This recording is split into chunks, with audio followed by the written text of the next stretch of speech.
हिंदी में यूपीएससी की तैयारी से संबंधित प्रोग्राम्स को देखने के लिए सब्सक्राइब करें study IQ IAS Hindi. A very very very warm hearted welcome to all of you. This side is Abhinav Kumar बोरे और मैं आप सभी का स्वागत करता हूं स्टडी IQ के हिंदी YouTube चैनल पे। देखिए, आज की जो क्लास है ये मैपिंग में हमारी शायद लास्ट क्लास होने वाली है इंडियन ज्योग्राफी के रिगार्डिंगली। इसमें कुछ टॉपिक शेष रह गए हैं, कुछ टॉपिक बच गए हैं। देखिए, इन टॉपिक्स को हम आगे कवर करने वाले हैं। मैं स्पेसिफिकली कहूं तो भारत के संसाधन वाला जो चैप्टर है, यानी कि रिसोर्सेस वाला जो चैप्टर है, हम उस चैप्टर को आगे वर्ल्ड के फॉर्म में देखेंगे अगर आप सभी इंटरेस्टेड होंगे तो मैं चाहता हूं कि जब मैं संसाधन कराऊं तो उस समय हम पूरे वर्ल्ड के संसाधन देखें। इसका रीजन क्या है? यूपीएससी। याद रखें कि कभी भी यूपीएससी अगर संसाधनों से रिलेटेड या रिसोर्सेज से रिलेटेड कोई क्वेश्चन करती है तो उस स्थिति में हमने देखा है कि सामान्यतः वहां पर वर्ल्ड का कंसर्न ज्यादा दिखाई देता है। यानी कि भारत के संसाधन अगर आप देख रहे हैं तो सापेक्षिक रूप से रिलेटिवली आपको वर्ल्ड के रिसोर्सेज भी देखने चाहिए। तो ये एक छोटा सा चैप्टर है जो हम थोड़ा सा भी ड्रॉप करेंगे। नियर अबाउट 30 आवर की classes, near about 25 to 30 hour की क्लासेस आपके पास अवेलेबल हैं यूट्यूब पर ही मैपिंग के रिगार्डिंग। अब इसके बाद ये मेरे सुझाव हैं, कुछ चीजों पर हम विचार कर रहे हैं। अगर आप सभी इंटरेस्टेड होंगे तो, और याद रखिए कि मैं एक एक स्टूडेंट का कमेंट देखता हूं, जो भी उनके डाउट्स होते हैं उनको आंसर करने का प्रयास करता हूं। आप मेरे टेलीग्राम चैनल पर ज्वाइन करके आप जो है वो इन सारे लेक्चर्स की PDF भी डाउनलोड कर लें और वहां एक डिस्कशन का ऑप्शन आता है, आप वहां पर भी कुछ चीजों को पूछ सकते हैं। लेकिन याद रखें कि खासकर यूट्यूब में जो आप कमेंट करते हैं, मैं स्पेसिफिकली उन कमेंट्स को रीड करता हूं। मेरे टेलीग्राम चैनल का नाम है अभिनव बोहरे ज्योग्राफी। आप उस स्थान से जो है PDF को डाउनलोड कर लें। अब सेकेंडली कुछ चीजें मैं आपसे पूछना चाहता हूं। अगर आप सभी को इंटरेस्ट हो, आपको ऐसा लगता हो कि वर्ल्ड की मैपिंग की आपको आवश्यकता है, तो उस कंडीशन पे मेरी आप सभी से एक रिक्वेस्ट है कि आप अपना जो है वो सुझाव, अपनी एडवाइजेस आप कमेंट सेक्शन में दें। अगर बहुत सारे लोगों की डिमांड होगी या फिर बहुत सारे लोगों को ऐसा लगता होगा कि वर्ल्ड मैपिंग की आवश्यकता है, तो हम वर्ल्ड मैपिंग की सीरीज स्टार्ट करेंगे। बट याद रखें कि वो लेंदी होगी, लंबी होगी, और उसमें जो है हमें 3D मॉडल्स का यूज करना होगा, बहुत सारी चीजों को ऐड ऑन करना होगा। वो काफी एफर्ट लगाने वाला काम है। तो कोशिश करें कि आप हमें 1-2 दिन के अंदर इन कमेंट बॉक्स में जो है वो मेंशन करें, हमें बताएं, तो हम इस सीरीज को स्टार्ट कर सकते हैं। एक जो है ये एक छोटी सी इंफॉर्मेशन है। सेकेंडली मैं ये डिस्कशन करना चाहता हूं कि कुछ स्टूडेंट्स का ऐसा मानना था कि हमें NCERT की एक मैराथन क्लास की आवश्यकता है ज्योग्राफी के रिगार्डिंगली। तो हम जो है, आप इस वीडियो को जिस दिन देख रहे हैं, अर्थात आप इस वीडियो को सैटरडे को देखेंगे, तो याद रखें हम संडे की जो क्लास लेकर आएंगे वो बेसिकली होगी मैराथन क्लास, जहां पे मैं 6th क्लास के NCERT से लेके 12th क्लास के NCERT को, सारी NCERTs को कवर करने वाला हूं चैप्टर वाइज। अब याद रखिए कि ये काफी इंपॉर्टेंट हो जाता है ज्योग्राफी के पॉइंट ऑफ व्यू से। और देखिए, मैं एक जेन्युइन एडवाइस भी दूंगा आपको। याद रखिएगा कि ज्योग्राफी के केस में जो NCERTs हैं ये काफी इंपॉर्टेंट हो जाती है रिलेवेंट बुक्स के अपेक्षाकृत। यानी कि जो बुक्स आप मान लेते हैं रिसोर्स के फॉर्म में यूज करते हो, चाहे वो माजिद हुसैन हो, चाहे खुल्लर हो, या कोई भी बुक्स हो, याद रखें कि आपको उससे बेटर नॉलेज NCERT से मिल सकता है, खासकर ज्योग्राफी के केस में। तो ये NCERT वाला जो चैप्टर है जो 6th क्लास से लेकर 12th क्लास तक का है, ये मैं संडे के दिन आपके साथ डिस्कशन में आने वाला हूं। लाइव क्लास होगी, आप सभी से इंटरेक्शन होगा। तो मेरी आप सभी से रिक्वेस्ट है, अगर आपको रिक्वायरमेंट हो तो आप संडे को 11 बजे जो है उस क्लास को ज्वाइन कर लें। अब इसके अलावा याद रखें कि अगर आप एक प्रोफेशनल मैनर में अपनी पढ़ाई को, अपनी जर्नी को प्ले करना चाहते हैं, तो देखिए, मैं आप सभी को एक जेन्युइन एडवाइस देता हूं। याद रखें, टॉपिक्स को यूट्यूब पर सर्च करके रेंडमली उनके बारे में पढ़ना, उनके बारे में रिसर्च करना और खुद सारी चीज़ों को मैनेज करना, ये काफ़ी टफ हो जाता है। यहाँ पर आपके पास ऑप्शन है। याद रखिए कि 30 तारीख को, यानी कि आज के दिन 30 सितंबर को, कोशिश करें कि इस डेट से पहले, और लास्ट डेट जो इसकी क्लोजिंग डेट है 30 सितंबर, उससे पहले 2024 के लिए जो P2Y बैच है, आप इसे ज्वाइन कर लें। याद रखें, ये मेरी एडवाइस आपके लिए गेम चेंजिंग हो सकती है।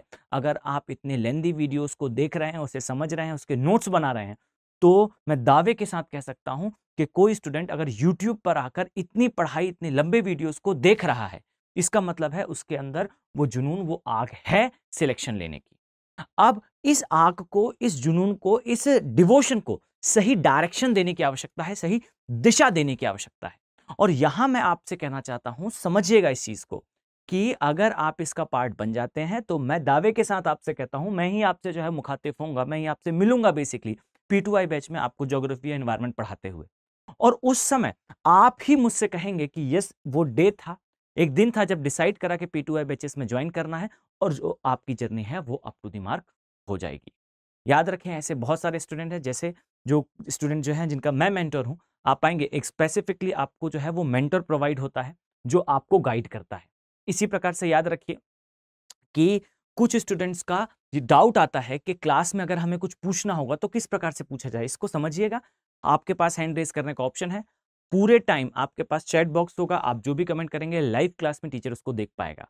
सेकेंडली, याद रखें आपके पास ऑप्शन होगा, जब आप एक बार टच करेंगे स्क्रीन को, आपके पास ऑडियो वीडियो का ऑप्शन ओपन हो जाएगा। लाइव क्लास में आप ऑडियो और वीडियो से भी डाउट पूछ पाएंगे। इसी प्रकार से आपका जो मेंटर है वो आपके साथ 24/7 कनेक्टेड होगा। आप उसे जूम मीटिंग पे, गूगल मीट पे, वीडियो चैट या ऑडियो चैट या फिर कॉलिंग पे अपने मेंटर के साथ डिस्कशन कर सकते हैं। इसी प्रकार से याद रखिए कि अगर आप चाहें तो आप आंसर राइटिंग की प्रैक्टिस, टेस्ट सीरीज, इन सभी को टाइमली अपने कंफर्ट के अकॉर्डिंगली लगा पाएंगे। सारे नोट्स स्टडी IQ प्रोवाइड करेगा, 15+ बुक्स होंगी। आपकी स्टडी एक जेन्युइन मैनर में, प्रोफेशनल मैनर में एग्जीक्यूट होगी। तो ये एडवाइस है मेरी कि आप इस बैच पर आएं और हम और आप मिलकर आपकी सफलता के लिए, आपकी सक्सेस के लिए कार्य करें। चलिए, तो अब हम आते हैं अपने टॉपिक पर। ध्यान से देखिएगा, आज का हमारा जो टॉपिक है, याद रखें ये टॉपिक थोड़ा सा कंफ्यूजिंग है, तो इसलिए मैं स्टार्टिंग में ही आपको कुछ चीजें क्लियर करना चाहता हूं, कुछ चीजें बताना चाहता हूं। याद रखें कि आज जो हम देखने वाले हैं ये भारत की जलवायु वाला चैप्टर है। और याद रखिए, भारत की जलवायु ये मैंने क्लाइमेटोलॉजी में कंप्लीट करा है। अब ये भारत की जलवायु एग्जैक्टली नहीं है, हमें समझना है कि भारत में जो जलवायु के क्षेत्र हैं। अब यहां पर कंफ्यूजन स्टार्ट होता है। ध्यान से देखें, एक है भारत की जलवायु और दूसरा है भारत के जलवायु क्षेत्र। अब याद रखिए कि भारत की जलवायु और जलवायु क्षेत्र ये दो अलग अलग बातें हैं। जब आप जलवायु क्षेत्र की बात करते हो तो आप कोपेन के क्लासिफिकेशन पर आ जाते हो। याद रखिए, मैंने क्लाइमेटोलॉजी की एक सीरीज स्टार्ट करी थी और उस सीरीज में मैंने डिटेल में सारे टॉपिक को कवर कर रखा है। एक टॉपिक रह गया है विच इज कोपेन का classification. Within a week वो टॉपिक भी कवर हो जाएगा, वो टॉपिक भी अपलोड हो जाएगा और वो एंड हो जाएगा। क्लियर? आप उस स्थान पर जाके भारत के जलवायु क्षेत्र के बारे में देख सकते हैं जहां मैंने कोपेन का क्लासिफिकेशन बताया था। वहां थॉर्नवाइट का भी डिस्कशन है, वहां उन सभी लोगों का, उन सभी चैप्टर्स का डिस्कशन है जो रिक्वायर्ड होंगे जलवायु क्षेत्र के लिए। तो उसमें मैंने इंडिया का भी कवर कर रखा है, तो don't worry about that part. आप इस सेक्शन को उस स्थान से देख सकते हैं। अब दूसरी चीज है भारत की जलवायु। याद रखिए, भारत की जलवायु को भी मैंने वहां पर कवर कर रखा है, लेकिन वो वर्ल्ड क्लाइमेट के अकॉर्डिंगली है, वो क्लाइमेटोलॉजी के अकॉर्डिंगली है। समझने के लिए आप समझें इस बात को, जानने के लिए इस बात को समझें कि बेसिकली अगर आपको सिंपल मैनर में जो हमारा क्लाइमेटिक मैप है वो समझना है, हमारा जलवायु का जो मैप है उसे समझना है, तो याद रखें मैं आपको पूरी ट्रिगरिंग समझा दूंगा। ये जो क्लास होगी ये कंसाइज मैनर में आपको एक बार में पूरा कंसेप्ट फिल कर देगी आपके दिमाग में कि एग्जैक्टली हमारे यहाँ मानसून का आगमन किस प्रकार से होता है, वितरण किस प्रकार से होता है और ये वितरण के पश्चात जो है किस प्रकार से समाप्त होता है। क्लियर?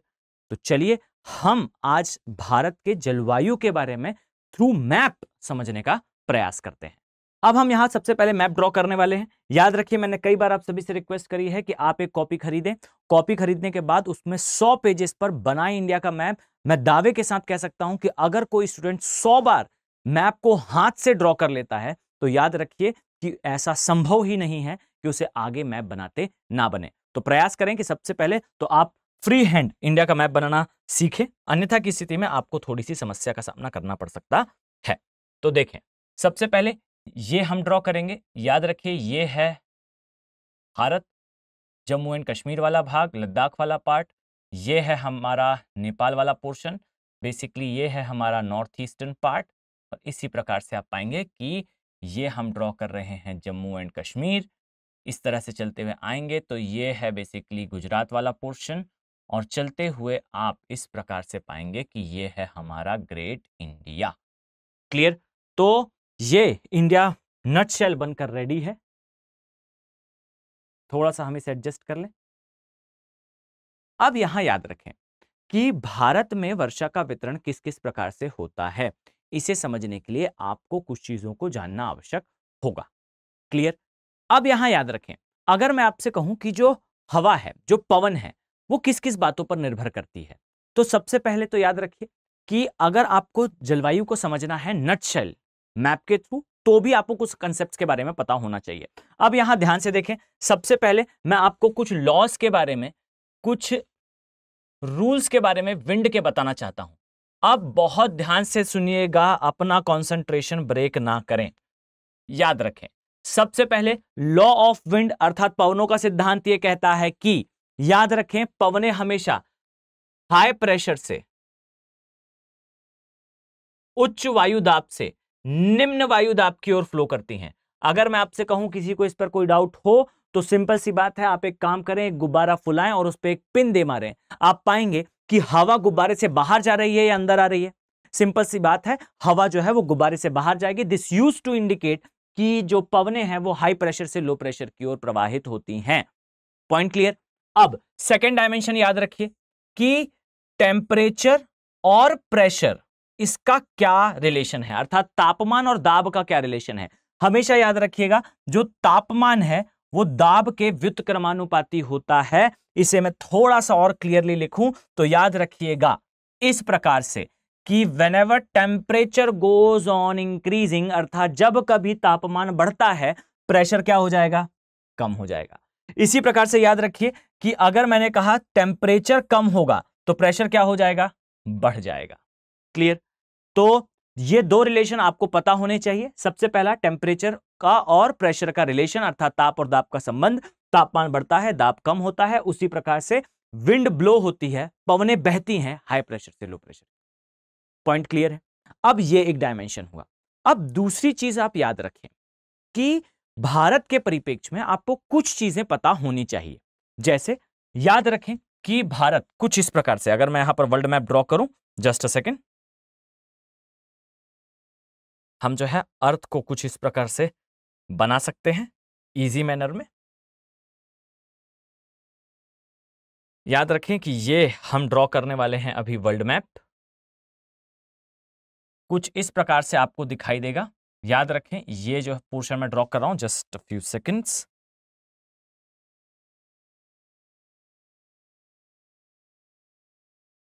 याद रखें, ये है बेसिकली दक्षिण अमेरिका। और ये भी याद रखिए कि अगर आप वर्ल्ड मैपिंग की सीरीज चाहते हैं तो आप अपना एक बार इंटरेस्ट शो कर दें, जिससे मैं आगे उस पर जो है वर्क करना स्टार्ट कर सकूं।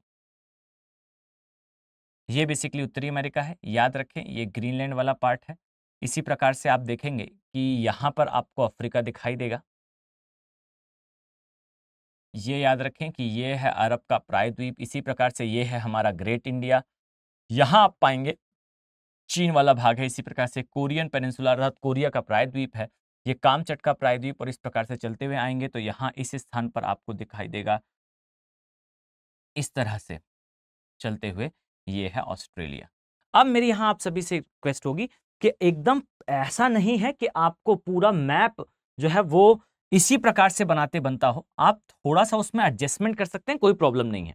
ये याद रखिए कि आपको बनना चाहिए। अब यहां ध्यान से देखें, याद रखिए कि अगर मैं इस स्थान पर एक भूमध्य रेखा ड्रॉ करूं तो ये भूमध्य रेखा कुछ इस प्रकार से दिखाई देगी। और याद रखिए, अगर मैं इस प्रकार से एक लाइन ड्रॉ करूं तो ये लाइन आपको दिखाई देगी। ये है इंटरनेशनल टाइम मेरिडियन, अर्थात अंतरराष्ट्रीय समय की रेखा। अब याद रखें कि भारत इसके सापेक्ष कहां आता है, तो याद रखिए भारत के लगभग लगभग मध्य से गुजरती है। यहां आपको दिखाई देगी कर्क रेखा, इस प्रकार से आपको दिखाई देगी मकर रेखा। और याद रखिए कि भारत आता है उत्तरी गोलार्ध में और उत्तरी में भी पूर्वी गोलार्ध में। क्लियर है? तो सबसे पहले हमने देखा कि लॉ ऑफ विंड क्या कहता है। Wind always use to blow from high pressure to low pressure, अर्थात पवनें हमेशा उच्च वायु दाब से निम्न वायु दाब की ओर प्रवाहित होती हैं। दूसरा डायमेंशन हमेशा याद रखें कि ताप और दाब का संबंध क्या है। टेम्परेचर और प्रेशर का रिलेशन ये है, तापमान बढ़ता है, दाब कम होता है। क्लियर? ये लोकेशन आपको समझ में आ चुकी है। अब यहां पर बहुत ध्यान से देखिएगा, मैं थर्ड डायमेंशन आपके साथ डिस्कस करने वाला हूं। ध्यान से देखें, अगर मैं आपसे कहूं कि ये एक बेल्ट है, जस्ट अ सेकेंड मैं इसे ड्रॉ कर लूं। फिर हम आगे का डिस्कशन करते हैं। याद रखें, अगर मैं आपसे कहूं ये एक बेल्ट है, तो इस बेल्ट का हम नाम रखते हैं। अब बिल्कुल आप टेंशन ना ले, बिल्कुल समझने का प्रयास करें ही ना, बस अपना कंसंट्रेशन यहां रखें। हम इस बेल्ट को नाम देते हैं ITCZ। ओके, इसे कहा जाता है inter tropical conversion zone. Clear? अर्थात अंतरा उष्ण कटिबंधीय अभिसरण क्षेत्र। कुछ नहीं समझना है, बस इतना याद रखें। अगर मैंने आपसे कहा कि पृथ्वी पर सूर्य की लंबवत किरणें कहां पड़ती हैं, तो एक सिंपल सी बात है, याद रखें कि ये जो पोर्शन आप देख पा रहे हैं ये लगभग लगभग आपको सपाट दिखाई देगा। इस मैप पर नहीं दिख रहा, पर अगर आप एक सामान्य से गोले को देखें इस प्रकार से, तो आप पाएंगे कि कर्क रेखा और मकर रेखा के बीच का ये जो क्षेत्र है, ये सामान्यतः थोड़ा आपको चपटा, थोड़ा सीधा दिखाई देगा। और याद रखिएगा कि जो सूर्य से आने वाली किरणें हैं, उसके लिए ये सरफेस जो है और ये सरफेस ये इंक्लाइंड है, अर्थात ये जो सतहें आपको दिखेंगी पृथ्वी की, ये आपको तिरछी दिखेंगी, और सूर्य से आने वाली किरणों के लिए ये सतह जो है वो बिल्कुल सीधी है। अब इस बात को इमेजिन करें कि आपके रूम में जो लाइट जल रहा है, अभी वो लाइट जल रहा है, तब भी आपको आंखों में किसी भी प्रकार की चुभन महसूस नहीं हो रही। लेकिन अगर आप उस लाइट की तरफ देखने लगे, तो सामान्य सी बात है, आपको आंखों पर एक जलन, आपको एक चुभन जो है वो महसूस होगी। इसका कारण क्या है? तो याद रखिएगा, इसका मुख्य कारण यह है कि लाइट सीधी 90 डिग्री पर, राइट एंगल पर आपकी आंखों पर पड़ती है। अर्थात जब कभी लाइट राइट एंगल पर पड़ेगी, याद रखिएगा कि ये बेसिकली आपके लिए तीक्ष्ण हो जाएगी, तीव्र हो जाएगी। क्लियर? तो अब यहां याद रखें कि चूंकि इस सतह पर सूर्य की जो किरणें हैं वो लंबवत पड़ रही हैं, तो हमेशा याद रखें यहां पर तापमान जो है वो उच्च होगा। अब बस इसी चीज को याद रखिएगा कि पृथ्वी जो है वो सूर्य के चारों ओर कुछ इस प्रकार से, ये है सूर्य, ये है पृथ्वी। ये रफ डायग्राम है, याद रखिएगा, इसे बनाना नहीं है। याद रखें कि अगर मैं इस प्रकार से डिवाइड करूं, तो ये जो हम रेखा बना रहे हैं ये भूमध्य रेखा है अगर, तो याद रखिए कि आपको यहां सूर्य की लंबवत किरणें जो है वो पड़ती हुई दिखाई देंगी मकर रेखा के क्षेत्र में। इसी प्रकार से सूर्य की लंबवत किरणें आपको यहां पर जो है वो मकर रेखा वाले एरिया पर दिखाई देंगी, और इस कंडीशन पे ये कर्क रेखा होगी। और याद रखिएगा कि सूर्य की लंबवत किरणें इसी प्रकार से उत्तरी और दक्षिणी गोलार्ध की ओर, कर्क से मकर रेखा की ओर दोलन करती रहती हैं, मूवमेंट करती रहती हैं। और जिस स्थान पर सूर्य की लंबवत किरणें पड़ती हैं, उस स्थान को आप कहते हैं ITCZ, inter tropical conversion zone. तो यह है ITCZ। अब याद रखें ITCZ के लिए मैंने आपसे क्या कहा, तो हमेशा याद रखिएगा ITCZ में टेम्परेचर कैसा होता है? हाई होता है। प्रेशर कैसा होता है? लो होता है। अब मुझे बताएं, जो आसपास का क्षेत्र होगा, सामान्य सी बात है, अगर यहां टेम्परेचर हाई है, तो इसके कंपैरिजन में, इसके रिलेटिवली यहां पर टेम्परेचर क्या होगा बच्चे? कम होगा। इसी प्रकार से यहां कैसा होगा? कम होगा। अर्थात प्रेशर कैसा होगा? हाई होगा। अब यहां पर याद रखिएगा कि जो पवनें हैं वो कुछ इस प्रकार से मूव करना स्टार्ट करेंगी, अर्थात पवनें जो है वो ITCZ की ओर आती हैं। क्लियर? अब याद रखें कि जब कभी ये पवनें ITCZ की ओर आएंगी, आप पाएंगे कि इन पवनों के आने पर ये पवनें क्या हो जाएंगी? गर्म हो जाएंगी। अब यहां ध्यान से समझिएगा, याद रखें कि जो पवनें होती हैं, जब कभी ये गर्म होंगी तो ये हल्की हो जाती हैं। अगर आपको इसमें कोई शक हो तो ध्यान से देखिए, आपके घर में एक वेंटिलेटर लगा हुआ है, और उस वेंटिलेटर को देखने पर आपको ये बात समझ में आएगी कि ये लगा किस लिए है। आप उस देश में रहते हैं जिस देश में औसत तापमान वार्षिक उच्च है, एवरेज एनुअल टेम्परेचर हाई है। और याद रखिए, चूंकि एवरेज एनुअल टेम्परेचर हाई है, गर्मी पड़ती है, रूम के अंदर की हवा गर्म होगी, और गर्म हवा चूंकि हल्की होती है इसीलिए ऊपर जाएगी और वेंटिलेटर से बाहर चली जाएगी, जो आपको मोर कंफर्टेबल फील कराएगा। इसी प्रकार से नोटिस करें कि आपके घर में जो एसी लगा है वो भी ऊपर लगा है। कारण क्या है? कारण यह है कि ठंडी हवा भारी होती है, और भारी हवा जो है वो नीचे आएगी, इसलिए एसी ऊपर लगाया जाता है। तो याद रखें कि गर्म हवा हल्की होती है, हल्की होने पर ऊपर उठती है। तो इस कंसेप्ट से याद रखिएगा कि पवन जो है वो कुछ इस प्रकार से ऊपर जाना स्टार्ट करेगी। क्लियर? यानी कि ITCZ की बेल्ट की ओर पवनें आती हैं, और जैसे ही पवनें आती हैं गर्म होकर ऊपर जाती हैं। और याद रखिए, जब ये ऊपर जाती हैं तो मैंने पहले भी आपको बताया है, ऊंचाई बढ़ने के साथ तापमान क्या होता है? कम। क्लियर? याद रखें कि ये कम तापमान के कारण धीरे धीरे करके हवा के अंदर उपस्थित जो जल वाष्प है ये ठंडी होती जाएगी, और याद रखिएगा ठंडी होने पर ये जल वाष्प जो है किसका निर्माण करेगी? बादलों का। क्लियर? Just a second. अब ध्यान से समझिएगा, ऊंचाई बढ़ने के साथ तापमान कम होता है। कम होने पर जो वायु में उपस्थित नमी है वो नमी का हो जाता है संघनन यानी कि कंडेंसेशन, और कंडेंसेशन से फॉर्मेशन होता है क्लाउड्स का अर्थात मेघों का, और मेघ जब तृप्त हो जाते हैं तो कराते हैं वर्षा। अर्थात ITCZ एक ऐसी बेल्ट है जो जिस भी स्थान पर जाती है तापमान बढ़ा देती है, दाब कम कर देती है, तथा इससे जो है कुछ समय पश्चात पवनें ऊपर की दिशा में जाती हैं, कंडेंसेशन अर्थात संघनन होता है, और कुछ समय पश्चात जो है वर्षण हो जाता है, जिसे बेसिकली क्या कहा जाता है? जिसे कहा जाता है वर्षा या फिर मॉनसून। अब याद रखिए कि आपको ये अपने दिमाग पर सेटल डाउन रखना है कि ITCZ बेसिकली क्या है। तो ITCZ बेसिकली एक बेल्ट है जो जिस भी स्थान पर जाती है उस स्थान पर बेसिकली पहले तापमान बढ़ाती है, तापमान बढ़ाने के बाद पवनें ऊपर जाती हैं और कुछ समय पश्चात वर्षा होती है। अर्थात ITCZ जहां भी जाएगा वहां वर्षा होना प्रारंभ हो जाएगी। और यहां ध्यान से देखिएगा, अब याद रखें जिस डिटेलिंग से मैंने आपको इंडिया की जलवायु पढ़ाई थी क्लाइमेटोलॉजी वाले पार्ट में, उस डिटेलिंग तक हम अभी तत्काल में नहीं जाएंगे। याद रखें, अगर आप कौन कौन से फैक्टर इफेक्ट करते हैं इसे जानना चाहते हैं तो आप उस डिटेल्ड क्लास में जा सकते हैं। हम केवल और केवल वर्षा के वितरण पर मुख्यतः फोकस करने वाले हैं। याद रखें कि इस तरह से आपको इंडिया दिखाई देगा। जस्ट अ सेकेंड, हमने पहले ड्रॉ कर रखा है इसलिए हम इस पर फोकस करते हैं। अब यहां याद रखिए कि इस प्रकार से आपको इंडिया दिखाई देगा, और इसमें आपको ध्यान रखना है कुछ इस प्रकार से।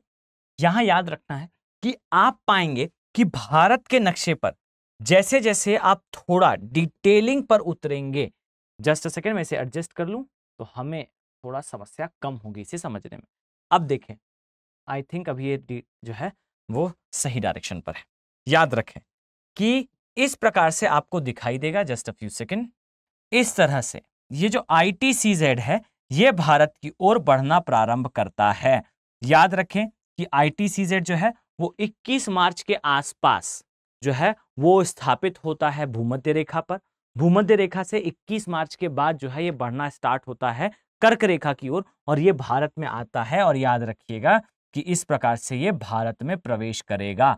अब यहां ध्यान देने योग्य है, याद रखिएगा कि जब ITCZ इस प्रकार से चलते हुए ऊपर आएगा तो भारत के लगभग मध्य से क्या गुजरती है? कर्क रेखा गुजरती। लगभग वर्ड यूज करा है मैंने, याद रखिएगा एग्जैक्टली बीच से नहीं निकलती, लगभग मध्य से गुजरती है। इसे कहा जाता है कर्क रेखा।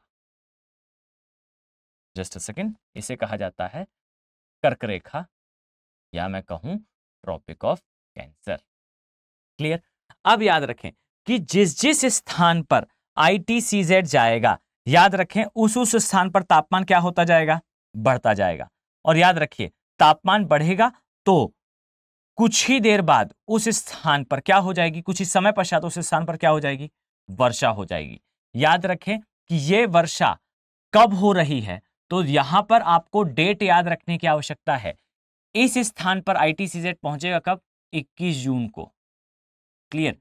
और 21 जून के बाद ही भारत में वर्षा ऋतु का प्रारंभ होता है, मानसून का आगमन होता है। तो यहां याद रखिएगा कि भारत के परिप्रेक्ष्य में आप पाएंगे कि 21 जून से पहले भी बारिश होती है, पर यहां पर जानने योग्य इंफॉर्मेशन है कि ये जो बारिश है क्या ये पूरे भारत में हो रही है?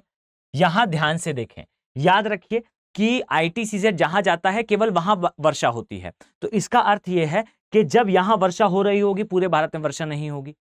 इसी प्रकार से जब यहां हो रही होगी तो ना यहां होगी और ना नीचे होगी। इसी प्रकार से जब इस स्थान पर होगा तो याद रखिए ना ऊपर होगी ना नीचे होगी, यानी कि ये मॉनसून से पहले होने वाली वर्षा है।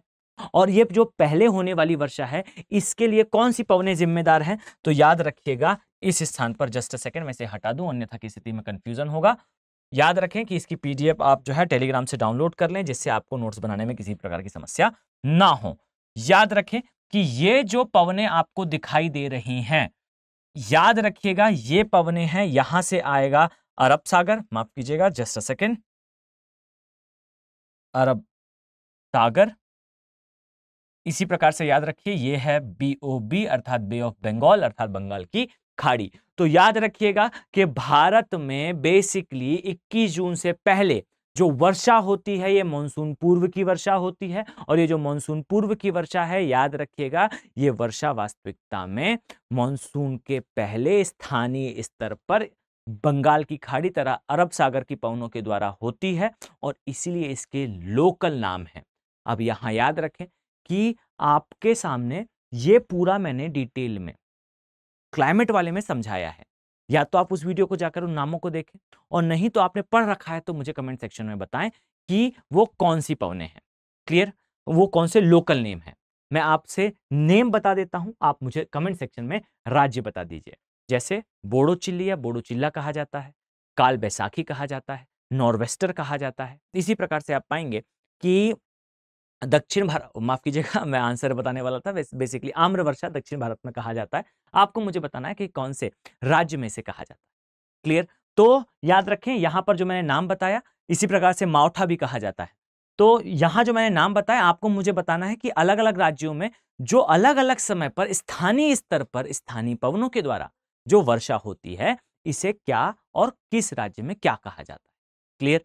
तो ये एक वर्षा हो गई जिसे कहा जाता है क्या, जिसे कहा जाता है मानसून पूर्व की वर्षा। क्लियर? अब यहां याद रखिए कि एक डायमेंशन आपको और जान लेना चाहिए। पहली चीज कि यहां पर जो उत्तर भारत का विशाल मैदान है, यहां पर आपको एक वर्षा और देखने को मिलेगी जब IT सीजन यहां पर आ जाएगा। क्लियर? अब वो क्या है? तो याद रखें कि इस स्थान पर आपको संवहनीय वर्षा दिखाई देगी। क्लियर? अब याद रखिएगा संवहनीय वर्षा अर्थात कन्वेक्शनल रेनफॉल क्या होती है, तो बस कुछ नहीं, इसे 4 o'clock रेनफॉल या 4 बजे की बारिश कहते हैं। आप कभी नोटिस करिएगा गर्मी में आप पाएंगे कि जैसे ही गर्मी बढ़ना प्रारंभ होती है, आप पाएंगे कि दिन में 12 से 3 तक बहुत ज्यादा अगर गर्मी पड़ी तो सामान्यतः 5, 6, 7 बजे के आसपास आपको फील होगा कि ठंडी हवा चल रही है और अचानक से बारिश हो गई, जो एक आधा घंटे चली और फिर बंद हो गई, जिसे आप आंधी या तूफान कहा करते हैं, जो अक्सर गर्मियों में आया करते हैं। याद रखिएगा यही संवहनी वर्षा है, यानी कि दिन के समय अगर आसपास के क्षेत्र की अपेक्षा आपका क्षेत्र ज्यादा गर्म हो जाए तो याद रखिए, जस्ट अ सेकेंड, इसे इस प्रकार से बनाते हैं। याद रखें कि अगर आपका क्षेत्र अन्य क्षेत्रों की अपेक्षा ज्यादा गर्म हो जाए, यहां पर तापमान ज्यादा हो जाए, तो प्रेशर कम हो जाएगा, पवनें आपके क्षेत्र की ओर आएंगी, गर्म होंगी बच्चे और ऊपर जाएंगी, और याद रखिए ऊपर जाने पर मेघों का निर्माण होगा और वर्षा प्रारंभ हो जाएगी। तो यह कहलाती है संवहनी वर्षा, और उत्तर भारत के विशाल मैदान में संवहनी वर्षा दिखाई देती है। याद रखिएगा इस संवहनी वर्षा को जो है वो काल बैसाखी के नाम से जाना जाता है। काल बैसाखी मानसून पूर्व की वर्षा नहीं है, होती उसी समय पर है, पर इसका मैनर अलग है। क्लियर? ये कहलाती है संवहनी वर्षा, पहली चीज। दूसरी चीज याद रखें कि इस स्थान पर आपको लू चलती हुई दिखाई देगी। अब लू क्या है? तो लू को कहा जाता है हीट वेव। याद रखिए हीट वेव कह लें या फिर लू कह लें, ये वाइटल और डेडली वेव्स होती हैं, ये माइक्रोवेव का एग्जांपल है। याद रखें कि जब कभी किसी व्यक्ति को लू लग जाती है तो वो बीमार पड़ जाता है, और सामान्यतः ऐसा समझा जाता है कि व्यक्ति डिहाइड्रेशन अर्थात पानी की कमी के कारण बीमार पड़ा है। यूपीएससी जब प्रश्न पूछेगा तो इसी क्लियरिटी से के साथ जो है वो प्रश्न करेगा। याद रखें कि व्यक्ति बीमार पड़ता है ना कि डिहाइड्रेशन के कारण, व्यक्ति बीमार पड़ता है बेसिकली उसके बॉडी के अंदर सेल्स की डेथ हो गई है। याद रखें कि लू चलती है तो एक वेव आपके बॉडी के अंदर प्रवेश करती है, वो वेव बेसिकली आपके बॉडी के अंदर जो सेल हैं, जो कोशिका हैं, उसे डिस्ट्रॉय कर देती है। ये आपके बॉडी को पेनिट्रेट करके छेद कर आपके शरीर से बाहर निकल जाती है, लेकिन इस प्रोसेस में वो आपके बॉडी के अंदर सेल्स को डैमेज कर देती है, जिसमें अंदर क्लॉटिंग हो जाती है, जिसे ठीक करने के लिए शरीर चाहता है कि आप कुछ समय बिस्तर पर आराम करें, जिससे उन सेल्स को रिपेयर करा जा सके, और इसलिए आपको बुखार आ जाता है। आपने सुना होगा कि आपके पेरेंट्स अक्सर कहा करते होंगे कि सिर पर जो है सफेद कलर का कपड़ा बांध कर निकले अगर गर्मी है तो। कारण क्या है? कारण बस यही है, एक पतला सा कपड़ा भी अगर कोई लू चल रही है तो उसकी इंटेंसिटी को बहुत ज्यादा कम कर देता है। बस यही कंडीशन होती है जब किसी व्यक्ति को जो है लू लगती है, तो उस कंडीशन पे जब आप सुनते हैं हीट वेव के कारण इतने लोगों की मृत्यु हो गई, तो वहां पर जो है वो ब्रेन हेमरेज या फिर क्लॉटिंग की समस्या हुई होती है शरीर में। सामान्यतः यह समझाता है, जनरल फॉर्म में आप समझने के लिए इसे इस प्रकार से समझ सकते हैं। फिर साइंटिफिकली अप्रोचेस दूसरी हैं, आप अभी समझने के तौर पर इसे इतना समझ लें कि डेडली वेव्स होती है। क्लियर? तो ये जो है ये लू है। अब ग्रेट इंडियन प्लेन में उत्तर भारत के विशाल मैदान में आपको एक जगह जो है वो लू दिखी, एक जगह संवहनी वर्षा दिखी, जिसे आंधी या तूफान के नाम से जाना जाता है। यहां पर लाइटनिंग भी होती है, बिजली भी चमकती है। क्लियर? अब यह हो गया कब तक की स्थिति? 21 जून तक की स्थिति। मैप बनकर रेडी है। अब नेक्स्ट डायमेंशन ध्यान से देखें। अब यहां ध्यान से देखें, याद रखें कि भारत के केस में, इंडिया के केस में आपको जो डिस्ट्रीब्यूशन है रेनफॉल का वो किस प्रकार से दिखाई देगा। तो याद रखें सबसे पहली चीज, तो जैसे ही ITCZ इस स्थान पर पहुंचता है, याद रखिए कि इस स्थान पर पहुंचने के पश्चात तापमान है जब वो बढ़ जाता है। अब याद रखिए जब यहां तापमान बढ़ेगा तो ध्यान देने योग्य है, जस्ट अ सेकंड, मैं अगर यहां रफली ड्रॉ करूं तो ये है बेसिकली अर्थ, ये है हमारी भूमध्य रेखा, ऊपर आपको दिखाई देगी कर्क रेखा, इसी प्रकार से नीचे आपको दिखाई देगी मकर रेखा। याद रखें कि ITCZ जब इस स्थान पर पहुंचेगा तो इस स्थिति में इस प्रकार से जो पवनें गमन करती हैं, मूव करती हैं, ये पवनें किस दिशा से आ रही हैं? तो याद रखिए पूर्व की दिशा से आ रही हैं, इसीलिए इन्हें पछुआ पवनें या व्यापारिक पवनों के नाम से जाना जाता है, ट्रेड विंड या ईस्टर्लीज के नाम से जाना जाता है। अब यहां याद रखिए कि ये जो ईस्टर्लीज हैं, ये जो ट्रेड विंड हैं, इस ट्रेड विंड के लिए आपको ध्यान रखना है कि जब ये भारत में आना प्रारंभ करेंगी तब की स्थिति में इनकी जो डायरेक्शन है, इनकी जो दिशा है, वो आपको दिखाई देगी साउथ वेस्टर्न डायरेक्शन। अब याद रखें कि मैंने प्रीवियसली वीडियोस में डिटेल में कवर करा है कि ये जो पवनें हैं ये दक्षिण पूर्व की दिशा से ही क्यों आती हैं। याद रखिएगा इन पवनों का दक्षिण पूर्व की दिशा से आने का कारण मुख्यतः कोरियोलिस बल है। याद रखिए कि जब कभी आपको कोई पवन उत्तरी गोलार्ध में मूव करती हुई दिखाई देगी, तब की स्थिति में पवन अपने प्रवाह की दिशा के उत्तरी गोलार्ध के केस में राइट हैंड साइड, दक्षिणी गोलार्ध के केस में लेफ्ट हैंड साइड मूव कर जाएगी। अब यहां इस डायग्राम में दोबारा देखें, याद रखें कि ये क्या है? ये है भूमध्य रेखा, ये कौन सी है? कर्क रेखा। अब पवन जो है उच्च वायुदाब से निम्न वायुदाब की ओर इस दिशा में जाना चाहती है, परंतु ये अपने प्रवाह की दिशा में कौन से डायरेक्शन में मूव करेगी? उत्तरी गोलार्ध में राइट हैंड पर और दक्षिणी गोलार्ध में लेफ्ट हैंड पर। तो पवन कुछ इस तरीके से एंटर करेगी। अगर इस डायरेक्शन को डिटेल में आप समझना चाहते हैं तो मैंने भारत की जलवायु वाले चैप्टर में इसे डिटेल में डिस्कशन करा है कि किस प्रकार से दिशा निर्धारित होती है। अभी हमारा मुख्य उद्देश्य इसे मैप पर प्लॉट करना है। दिशा अगर आप समझना चाहते हैं तो एक बार आप उस वीडियो में जाकर देख सकते हैं। अब यहां याद रखें कि जब कभी पवन इस प्रकार से आएगी तब के केस में याद रखिए कि एक इसकी दिशा जो है वो इस प्रकार से होगी। याद रखें ये जो दक्षिण पश्चिम का मानसून है, अब दक्षिण पश्चिम क्यों कह रहे हैं? याद रखें कि ये डायरेक्शन जो है वो दक्षिण पश्चिम की है। ये जो दक्षिण पश्चिम का मानसून है, इसकी एक भाग, इसकी एक ब्रांच कहलाती है बंगाल की खाड़ी की शाखा, जो इस तरीके से हमने ग्रीन फॉर्म में देखा। एक कहलाती है अरब सागर की शाखा। अब याद रखें जो बंगाल की खाड़ी की शाखा है, इस शाखा के अंदर बेसिकली जलवाष्प की मात्रा जो है वो ज्यादा होगी। कारण क्या है? तो सिंपल सा है, इस लाइन के बाद जो अरब सागर की शाखा है ये जलवाष्प त्यागना प्रारंभ कर देती है और इधर बंगाल की खाड़ी की शाखा जो है वो कंटिन्यू वर्षा कराने के लिए जलवाष्प ग्रहण करती रहती है। ये जलवाष्प जो है ये पवनें वर्षा कराना प्रारंभ कर चुकी हैं। ग्रीन वाली जो बंगाल की खाड़ी की शाखा है ये लगातार री एनर्जाइज हो रही है। अब यहां याद रखें कि ये इस प्रकार से इस क्षेत्र में हिट करेगी, इसीलिए आप पाएंगे कि विश्व का सबसे अधिक वर्षा वाला स्थान चेरापूंजी या माओ सिंद्राम आपको इस स्थान पर दिखेगा। इसके पश्चात ये जो है वो इस डायरेक्शन में आएगी और याद रखें, जस्ट अ सेकेंड, ये आने के पश्चात इस तरह से उत्तर भारत के विशाल मैदान पर वर्षा कराएगी। अब यहां याद रखने योग्य इंफॉर्मेशन है, याद रखिए कि ये जो ब्रांच है इसने अभी तक इस स्थान पर वर्षा नहीं कराई है, यानी कि पूर्वी घाट में वर्षा नहीं हुई। और याद रखिए कि बंगाल की खाड़ी की शाखा ने अभी पूर्वी घाट में इसलिए वर्षा नहीं कराई क्योंकि ये पूर्वी घाट के समानांतर है। अब देखिएगा, याद रखें कि आपको इस प्रकार से आती हुई दिखाई देगी ये पवन। अब यहां पर स्थित जो अरावली है, जस्ट अ सेकेंड, हम अरावली को प्लॉट कर लें। याद रखें कि ये जो ब्रांच है ये अरावली के समानांतर हो जाती है। अब यहां ध्यान देने योग्य है कि जब ये अरावली के समानांतर होगी तो ये वर्षा नहीं करा पाएगी और ये ब्रांच आगे आपको ऊपर की ओर जाती हुई दिखाई देगी। और यहाँ ध्यान देने योग्य इंफॉर्मेशन है, याद रखिएगा कि ये ब्रांच जब ऊपर की दिशा में जाएगी तो लगातार इसमें जो जलवाष्प है वो कम होता जाएगा और ऊपर की दिशा में सबसे कम होगा, इसलिए भारत का सबसे कम वर्षा वाला स्थान लेह लद्दाख वाला एरिया आपको ऊपर दिखाई देगा नॉर्थ की साइड पर। और यहाँ याद रखिएगा कि यहाँ सबसे ज्यादा वर्षा, इस स्थान पर सबसे कम वर्षा, इस स्थान पर सबसे ज्यादा वर्षा, ये वर्षा का वितरण है सामान्य। क्लियर। अब यहां ध्यान देने योग्य है, आपको इस स्थान पर जो है एक पर्वत श्रेणी दिखाई देती है इस तरह से।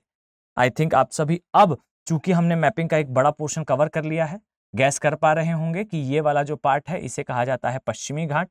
और याद रखिएगा कि जो पश्चिमी घाट वाला पार्ट है,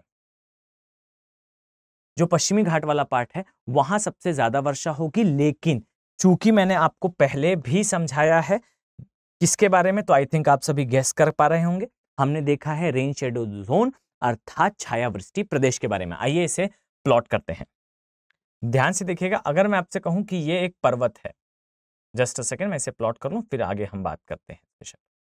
याद रखें कि छायावृष्टि प्रदेश का अर्थ क्या है, तो बहुत सिंपली आप इसे समझ पाएंगे कुछ इस तरीके से।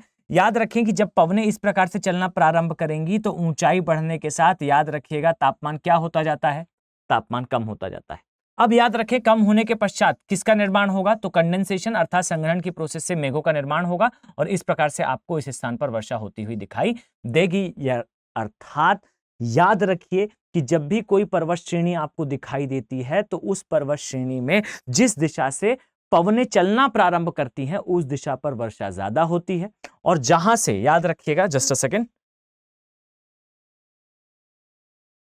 याद रखिए जिस स्थान से इस प्रकार से पवनें नीचे आएंगी, याद रखें ऊंचाई घटने के साथ तापमान बढ़ता है और यही कारण है कि इस स्थान पर नीचे आने के पश्चात पवनें किसी भी प्रकार की वर्षा नहीं कराएंगी।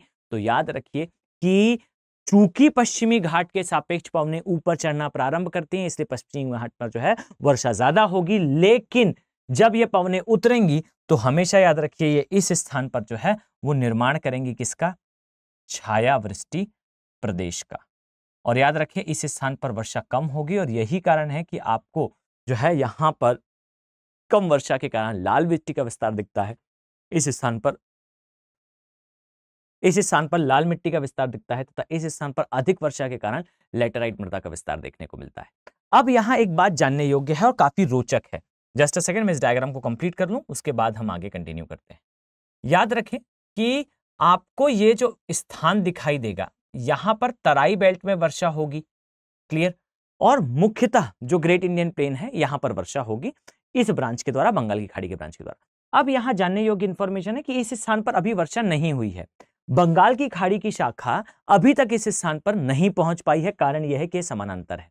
पर क्या हमारे पूर्वी घाट में वर्षा नहीं होती, तो याद रखिएगा पूर्वी घाट में बिल्कुल वर्षा होती है। और यह वर्षा कराता कौन है, कौन सी पवनें कराती है, जस्ट अ सेकेंड, याद रखिएगा ये पवन, ये जो वर्षा है ये कराने वाली स्ट्रीम को कहा जाता है जेट स्ट्रीम। याद रखिए ये है बेसिकली जेट स्ट्रीम। अब कौन सी जेट स्ट्रीम है, तो यहां ध्यान दीजिएगा, जस्ट अ सेकेंड, इसे कहा जाता है सोमालियन जेट स्ट्रीम। अगर आपने मेरा प्रीवियस वीडियो देख रखा होगा तो आपको पता होगा कि सोमालियन जेट स्ट्रीम, इसका फॉर्मेशन बेसिकली होता है तिब्बत के पठार के गर्म होने के कारण। याद रखिएगा तिब्बत का पठार जब गर्म होता है तो पवनें ऊपर उठती हैं, ऊपर उठने के पश्चात ये नीचे की दिशा में आती हैं। इसे बेसिकली कहा जाता है तिब्बत के पठार की गर्म होने के कारण निर्मित एक जेट स्ट्रीम। ये ईस्टर्ली जेट स्ट्रीम है, अर्थात ये पश्चिम की दिशा में चलती है। और ये याद रखिएगा कि ये जो जेट स्ट्रीम है ये जेट स्ट्रीम सोमालिया की तरफ जाती है, इसलिए इसे सोमालियन जेट स्ट्रीम कहा जाता है। एग्जैक्टली सोमालिया की तरफ नहीं जाती, पर नामकरण जिस समय करा गया था उस समय तक ये समझा जाता था कि ये सोमालिया की ओर ही जाती है, क्लियर। तो ये कहलाती है सोमालियन जेट स्ट्रीम। याद रखें कि इसी जेट स्ट्रीम के ऊपर से निकलने के कारण आप पाएंगे कि बंगाल की खाड़ी की शाखा जो है वो अंदर प्रवेश कर जाती है और इसी प्रवेश के कारण ये वर्षा करा पाती है इस क्षेत्र में। इस प्रकार से ये आगे वर्षा करा पाती, इसे कहा जाता है सोमालियन जेट स्ट्रीम, क्लियर। तो ये हमारा डायग्राम बनकर रेडी हुआ किस चीज का, ये हुआ वर्षा के वितरण का। अब देखिएगा ध्यान से, ये डायग्राम हमें दिखाता है कि भारत में जो पवनें हैं वो किस प्रकार से चलती हैं, कौन सी ऋतु में, ग्रीष्म ऋतु में। इस प्रकार से आगे जो डायग्राम आप देख जस्ट सेकेंड, आगे आप जो ये डायग्राम देख पा रहे हैं ये बेसिकली बताता है कि भारत में वर्षा कैसी होती है, किस प्रकार से डिस्ट्रीब्यूट होती है। अब याद रखें जो लास्ट है अर्थात शीत ऋतु का, इसे भी हम देख लेते हैं। ध्यान से देखिएगा, ये है बेसिकली हमारा इंडिया, इसी प्रकार से ये है बेसिकली हमारा जम्मू कश्मीर वाला भाग। अब याद रखें कि शीत ऋतु में अर्थात विंटर्स में किस प्रकार से वर्षा का वितरण होता है, इसे समझने के लिए ध्यान से देखिएगा। पहली चीज तो ये कि फिर से हम एक बार अर्थ को ड्रॉ करते हैं। ये दिखाई देगी आपको भूमध्य रेखा, ऊपर आपको दिखाई देगी कर्क रेखा, नीचे आपको दिखाई देगी मकर रेखा अर्थात इक्वेटर, ऊपर आपको कैंसर, नीचे आपको कैप्रिकॉर्न दिखाई देगी। अब याद रखिए कि चूंकि ITCZ यहां था पहले, सबसे पहले तो 21 मार्च से यहां से प्रारंभ हुआ, 21 जून को यहां पहुंचा। याद रखिए 23 सितंबर को ये पुनः भूमध्य रेखा पर आता है और नोटिस करेंगे तो 23 सितंबर के बाद ही आपके क्षेत्र में जो है वो धीरे धीरे करके ठंडी बढ़ना स्टार्ट होती है। कारण बच्चे बस यही है, याद रखिएगा कि चूंकि हीट सोर्स आपसे दूर जा रहा है, आप पाएंगे कि टाइम के साथ आपके यहां अपने देश में धीरे धीरे करके ठंडी बढ़ना प्रारंभ हो जाएगी। अब 23 सितंबर को चूंकि ITCZ नीचे जाएगा, याद रखिएगा इस स्थान पर आप पाएंगे कि आगे की ओर बढ़ने के कारण ऑस्ट्रेलिया में आपको दिखाई देगा कि यहां पर आ चुके हैं समर्स, यानी कि यहां आ चुकी है गर्मी और हमारे यहां आ चुकी होगी कड़ाके की ठंड। याद रखें कि ये 22 दिसंबर को पहुंचता है कहां पर, ये 22 दिसंबर को पहुंचता है मकर रेखा पर, और उस समय ऑस्ट्रेलिया में सबसे गर्म दिन और भारत में सबसे ठंडा दिन होता है। इसे सामान्यतः यह कहा जाता है कि ऑस्ट्रेलिया का सबसे गर्म या सबसे लंबा दिन और भारत की सबसे छोटी रात होती है। क्लियर। अब इस प्रकार से याद रखें कि इस समय होना क्या है। अब ध्यान से देखिएगा, याद रखें पवनें अब जो है वो भारत से चलना प्रारंभ करेंगी। अब भारत से चलना क्यों प्रारंभ करेंगी, तो डियर याद करिए यहां प्रेशर कैसा है, हाई। अब ये हाई क्यों है, इसका कारण क्या है, सिंपल सी बात है, यहां तापमान कैसा है, लो। टेम्परेचर कैसा हो जाएगा, हाई, अर्थात जब तापमान कम है तो प्रेशर कैसा हो जाएगा, दाब कैसा हो जाएगा, हाई हो जाएगा। अब याद रखिए कि इस हाई प्रेशर से पवन जो है वो चलना नीचे की ओर प्रारंभ करेगी। अब समझिएगा पवन सीधे जा सकती है, परंतु अभी कहां पर है, अभी उत्तरी गोलार्ध में है। अपने प्रवाह की दिशा में कौन से डायरेक्शन में मुड़ेगी, ये अपने प्रवाह की दिशा में कौन से डायरेक्शन में मुड़ेगी, ये अपने प्रवाह की दिशा में राइट हैंड साइड मुड़ेगी। और याद रखिए कि जब पवन इस प्रकार से आएगी, ध्यान से देखिएगा, जस्ट अ सेकेंड, इसे हटा दें अन्यथा की स्थिति में कंफ्यूजन होगा। याद रखें, अगर आप थोड़ा सा ज्यादा डिटेल में इसे पढ़ना चाहते हैं तो आप फिर उस वाले चैप्टर से इसे देख ले। याद रखें इस प्रकार से पवन जो है वो नीचे आना प्रारंभ करेगी और यहां ध्यान देने योग्य इंफॉर्मेशन है। याद रखिए कि ये पूरे भारत से निकलेगी।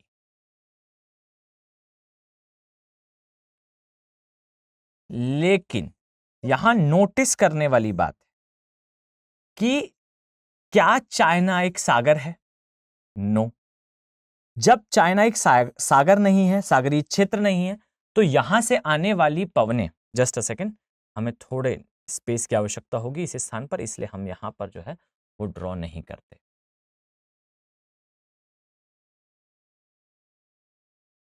याद रखें कि ये जो पवनें आ रही हैं, याद रखिएगा इन पवनों के केस में आप पाएंगे कि ये पवनें चूंकि स्थलखंड से आ रही हैं, इनके अंदर जलवाष्प नहीं है, इसलिए इस स्थान पर आने पर ये वर्षा नहीं करा पाएंगी। अब यहां हिमालय क्यों बैरियर नहीं बनता, मैंने डिटेल में समझाया है उस वीडियो में, आप जाकर देख सकते हैं। याद रखें कि जब ये यहां से निकलेंगी, लेकिन जब इस स्थान पर आएंगी, बहुत ध्यान से देखिएगा, जब चलते हुए इस स्थान पर जब ये आएंगी तो यहां बंगाल की खाड़ी है, और याद रखिए जब ये बंगाल की खाड़ी पर आएंगी तो बंगाल की खाड़ी में है सागर, और इसी कारण ये तमिलनाडु के कोरोमंडल कोस्ट में, कोरोमंडल तट पर ये वर्षा कराएंगी। और याद रखिए कि ये जो मॉनसून है ये कौन सी दिशा से आ रहा है, ये जो वर्षा है कौन सी दिशा से आ रही है, उत्तर पूर्व की दिशा से। जब ओरिजिनल मॉनसून आया था तो कहां से आया था, दक्षिण पश्चिम से। अब ये मॉनसून आया है तो कौन से डायरेक्शन से आया है, उत्तर पूर्व से। यही कारण है इसे लौटता मॉनसून कहा जाता है, जो शीत ऋतु में दिखाई देता है कोरोमंडल तट पर। क्लियर। एक ये डायमेंशन है। सेकेंड डायमेंशन याद रखिएगा कि आपको दिखाई देगा एक सागर, नाम है इसका भूमध्य सागर। और याद रखिए मेडिटेरेनियन सी में एक चक्रवात आता है और इस चक्रवात के कारण जो भूमध्य सागर का जल है ये चक्रवात उठाकर हवा में उछाल देता है, जिससे बेसिकली यूरोप में होती है रेनफॉल, यूरोप में हो रही होती है बारिश। और याद रखिए यूरोप में हो रही बारिश हमारे यहां 2 जन्म नहीं आ सकती, लेकिन ये इंडिया आती है। अब इसके आने का कारण क्या है, तो याद रखिएगा बेसिकली होता यह है कि एक जेट स्ट्रीम है। कौन सी जेट स्ट्रीम है, कौन सी दिशा से आती है, तो याद रखिए पश्चिम की दिशा से आने वाली एक वेस्टर्ली अर्थात पश्चिमी जेट स्ट्रीम है। और ये जो जेट स्ट्रीम है याद रखिएगा ये जेट स्ट्रीम में बेसिकली एक थिक लेयर होती है, एक मोटी चादर होती है, और ये चादर बेसिकली लेकर आती है क्या, जलवाष्प। अब याद रखिए ये जो जलवाष्प है ये है कहां की, भूमध्य सागर की। कौन ला रहा है, बेसिकली पश्चिम से आने वाली जेट स्ट्रीम, इसीलिए इसे पश्चिमी विक्षोभ के नाम से जाना जाता है। और याद रखिएगा ये जो पश्चिमी विक्षोभ है आपको कुछ इस तरीके से दिखाई देगा। इस तरीके से ये पश्चिमी विक्षोभ आएगा और यहां याद रखने योग्य इंफॉर्मेशन है कि इसकी एक ब्रांच जो है वो जाती है चीन और इसकी एक ब्रांच आती है इंडिया। और यहां याद रखिए इसकी जो ब्रांच इंडिया आती है ये बेसिकली भारत में, ये बेसिकली भारत में इस स्थान पर, ये जम्मू और कश्मीर है, जस्ट अ सेकेंड, ये जम्मू और कश्मीर है, ये हिमाचल प्रदेश और उत्तराखंड का एरिया है। याद रखें कि ये इस स्थान पर वर्षा और हिमपात कराती है। इसे इस प्रकार से समझें कि भूमध्य सागर में होने वाली हलचलों को और आर्द्र पवनों को एक जेट स्ट्रीम अपने साथ भारत में लेकर आती है। उसका एक ब्रांच चाइना जाती है, एक ब्रांच जो है वो भारत आती है। जम्मू कश्मीर, लद्दाख और हिमाचल प्रदेश, उत्तराखंड वाले क्षेत्र में ये हिमपात कराती है। पंजाब, हरियाणा और पश्चिमी यूपी में, यहां याद रखिएगा पश्चिमी यूपी में ये बेसिकली वर्षा के लिए जिम्मेदार होती है। क्लियर? तो ये हमने समझा बेसिकली किसके बारे में, ये हमने समझा भारत में वर्षा के वितरण को मैप के माध्यम से।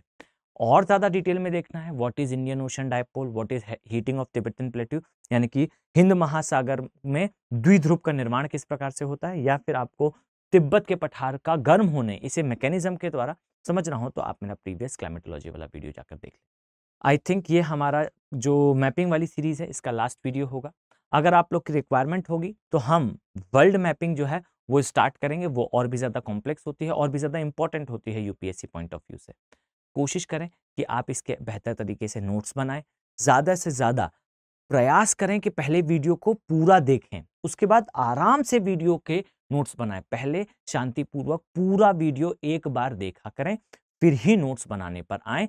फर्स्ट वॉच पे अगर आप नोट्स बनाएंगे, मैं मानकर चलता हूं कि ये नोट्स आपको जो है वो थोड़े प्रॉब्लमेटिक लगेंगे, कुछ ना कुछ चीजों को आप छोड़ेंगे। तो पहले पूरा देखें फिर नोट्स बनाएं। आई थिंक यहां हमने अधिकांश चीजों को कवर कर लिया है। मैं ये उम्मीद करता हूं, मैं ये मानकर चलता हूं कि आपको इसमें किसी भी प्रकार की कोई समस्या नहीं आई होगी।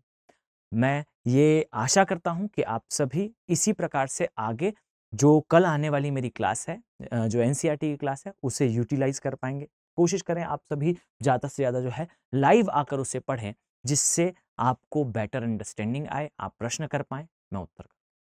चलिए मिलते हैं इसी प्रकार से नेक्स्ट वीडियो में। Have a very nice day.